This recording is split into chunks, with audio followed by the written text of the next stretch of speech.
Have you ever wondered why intelligent people rarely feel truly calm? Why their minds stay awake long after the world goes quiet? There is a particular kind of exhaustion that nobody warns you about. It is not the kind that comes from working too hard or sleeping too little. It is not physical.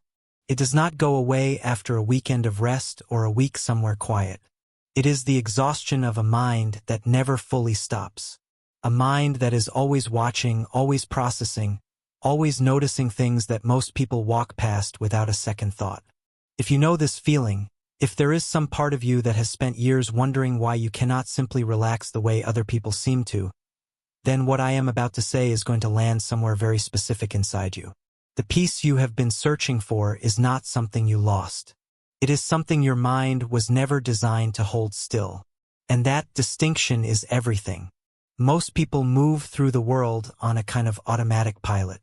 They react, respond, consume, scroll, speak, and very rarely stop to ask why. There is no judgment in that. The human brain is built for efficiency, and automatic living is extraordinarily efficient. You do not have to spend energy understanding an experience if you simply have it and move on. But some minds do not work that way. Some minds catch everything. They notice the shift in someone's tone before the person is even aware their tone has shifted. They feel the emotional undercurrent of a room the moment they walk into it. They hear what is not being said in a conversation more clearly than what is. They replay experiences afterward, not out of anxiety, but out of a deep and involuntary need to understand, to find the meaning underneath the surface of what happened. This is not a disorder. It is not overthinking in the clinical sense. It is a form of awareness that processes reality at a finer resolution than average. And it is, in almost every meaningful sense, a gift. But here is what nobody tells you about gifts like this. They come with a cost that nobody names clearly. Because when your mind operates at that resolution, ordinary life becomes genuinely loud in a way it simply is not for other people. Think about what it means to walk into a social gathering as someone who perceives at that depth. While most people in the room are simply present, enjoying themselves, connecting easily, moving lightly from one conversation to the next, you are doing something considerably more complex. You are reading the room. You are tracking the micro-expressions, the social performances, the subtle dynamics of who is pretending to be comfortable and who actually is. You are aware, on some level, of the gap between who people are presenting themselves to be and who they actually seem to be underneath. And it is not that you distrust people. It is not cynicism. It is just that you cannot not see it. The awareness is not optional. It arrives before the decision to engage it.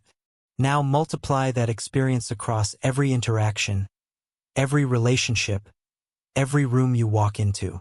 Multiply it across years of social engagement, and you begin to understand why intelligent, perceptive people do not struggle to connect, they struggle to rest. Because resting requires a kind of mental quiet that their awareness makes structurally difficult to achieve. The mind that sees everything cannot easily unsee it. The mind that feels everything cannot simply stop feeling. This is the private experience that most highly aware people have never heard described accurately. And the absence of that description has left many of them wondering, quietly and persistently, what is wrong with them. If this feels strangely personal, that is because deeply aware minds rarely hear themselves described accurately. Stay with this until the end. It may explain something you have carried for years. Then layer modern life on top of this. We live in a world that has been engineered, not accidentally, but with extraordinary precision, to capture and hold attention. Every notification, every feed, every scroll is designed by people who understand the neuroscience of compulsion better than most of us understand our own habits. The environment is built to stimulate, constantly, relentlessly, without pause. For the average mind, this is manageable. Overstimulating, certainly, but manageable. For the mind that already processes everything at a heightened level of depth, it is something closer to overwhelming. Because the stimulation does not just land on the surface and slide away. It enters. It gets processed. It gets felt. The outrage in the news cycle is not just noise. It is a genuine emotional event. The performance anxiety visible in everyone's carefully curated online presence is not just background content. It is a signal about human loneliness that registers as real. The speed of everything, the demand to respond immediately, to have opinions instantly, to be always available and always reacting, runs directly counter to the pace at which a deep processing mind actually functions. And so these minds do something that looks, from the outside, like withdrawal. They go quiet in social situations. They stop explaining themselves as much. They become selective, sometimes extremely selective, about who gets access to their interior world. They develop a preference for solitude that they cannot always articulate but feel with unusual clarity. This is not antisocial behavior. It is self-preservation at a neurological level.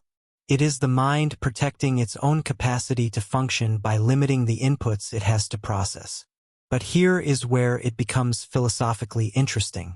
Because this withdrawal, this quiet pulling back from the constant noise of external life, is not actually a retreat from the world. It is a movement toward something.